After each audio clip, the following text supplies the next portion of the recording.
So, in my shader, I do something that's a little bit different. I have it set to next plus final.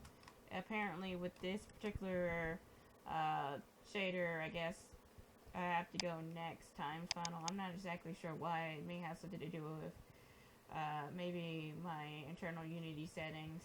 And I also decided that I needed to change the gloss range, and I'm going to go from let's say 20 to about 150.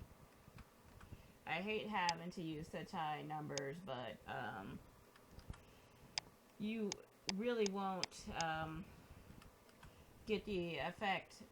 It won't look that glossy unless we go to such high numbers, which is kind of one of the things I don't like about Billin and Fong. So I think that was the only thing I had to change.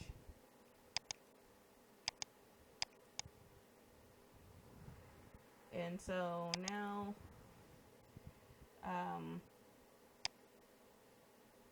we're getting, you know, an actual shiny highlight. And then we're getting a retroreflective effect.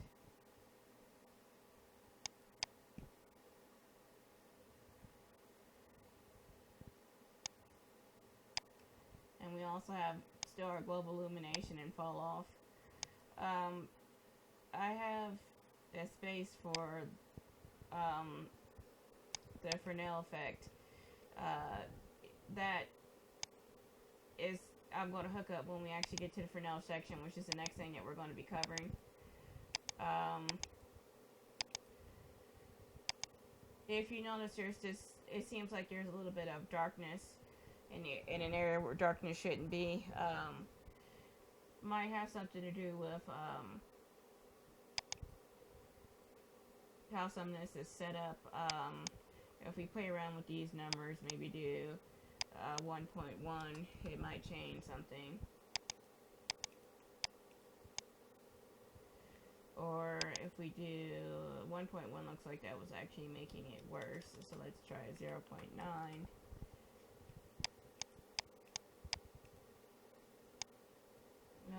It seems like it's changing the darkness and lightness. Let's see what happens when I modify this.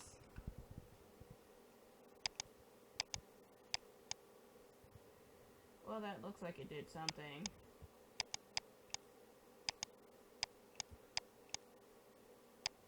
This is kind of the effect I was originally going for. So maybe maybe in this equation 1.1 is better than just plain 1.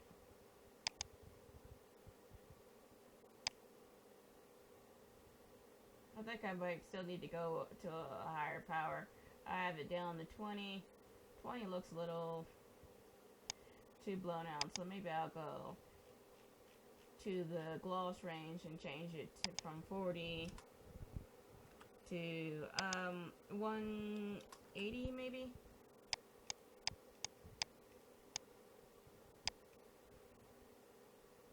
Yeah, I think that's better. That's much better.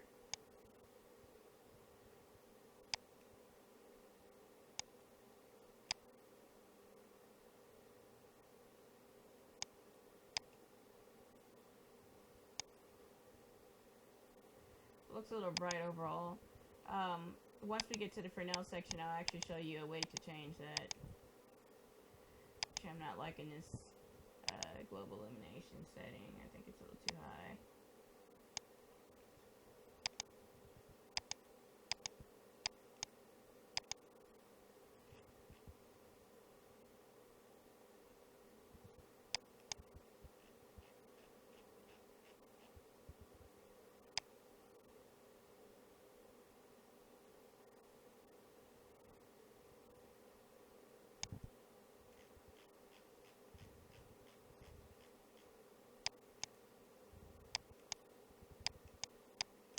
You can really only see the retroreflective effect as I move the view around the character, you know, move the camera around the character, you can't really see it just looking at the character head on and changing the light. So that's why I have to kind of spin the character around. So it's, or, I don't know, maybe I could, I don't have any script on here or anything to animate the camera right now.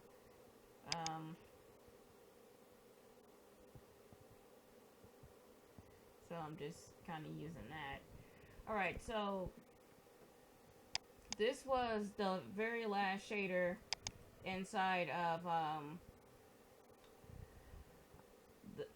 inside of the cooked torrent shaders, even though this retroreflective shader is not a cooked torrent shader. It is a Unity Phong shader that's using Unity Phong and also Phong. So this is Unity Phong.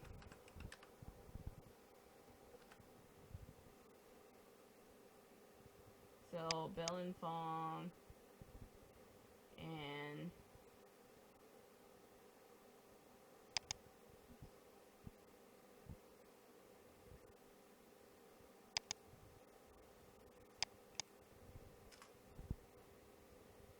am I spelling his name right? I can't believe I'm not spelling his name right.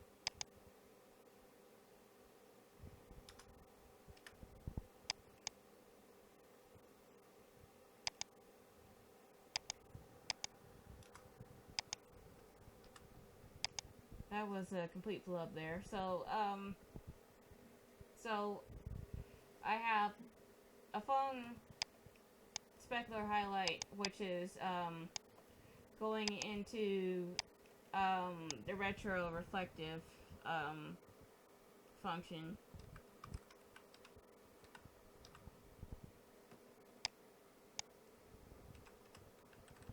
So let's just change this to take out the retro. So the Phong specular is being generated here, and then it's going inside of the retro reflection function. So this is turning into a retro reflection using the viewing vector. It's using n.v so that it's view dependent. And then we're using the Unity Phong highlight as a secondary code of specularity that sits on top of everything else. That's the reason why the retroreflective specular sits inside the specular reflection, but I have to put the glossy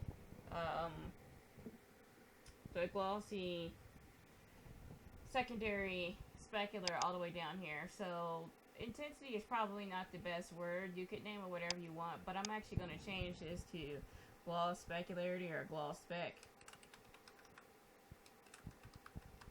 because that's more descriptive.